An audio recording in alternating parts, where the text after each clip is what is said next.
पेश है आप सबके नए अपडेट। आज की इस वीडियो के जरिए हम लोग जानेंगे राजभाषा सहायक उर्दू के एग्ज़ाम से संबंधित।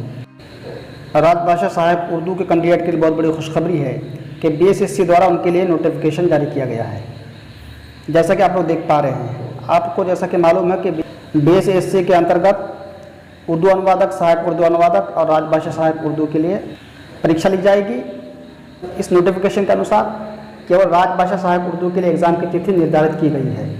आपको बता दूं कि राजभाषा सहायक उर्दू के लिए टोटल 9 सीट है और इसमें एग्ज़ाम के लिए एक कंडीशन रखी गई थी, अगर 40,000 से कम आवेदन पड़ते हैं तो प्रारंभिक परीक्षा नहीं ली जाएगी।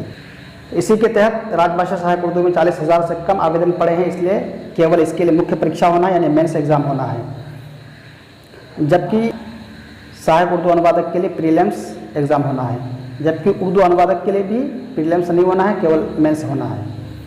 तो अभी जो नोटिफिकेशन आया है ये केवल राजभाषा सहायक उर्दू के लिए है, जिसका एग्ज़ाम 2 अगस्त 2020 को संभावित तौर पर निर्धारित है, यानी कि इसमें कुछ तब्दीली हो सकती है।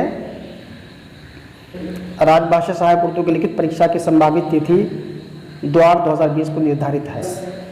उक्त विज्ञापन से संबंधित अभ्यर्थियों को निर्देश दिया जाता है कि अद्यतन सूचना के लिए आयोग की वेबसाइट bssc.bi.nic.in का सतत अवलोकन करते रहें, यानी लगातार देखते रहें। ताज़ा अपडेट के लिए आप हमारे यूट्यूब चैनल पर भी लगातार बने रह सकते हैं।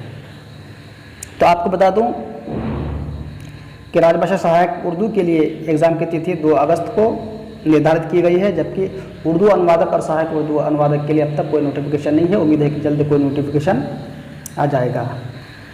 राजभाषा सहायक उर्दू के अभ्यर्थियों से मेरा कहना है कि आप लोग दिलो जान से एग्ज़ाम की तैयारी में लग जाएं। शुक्रिया।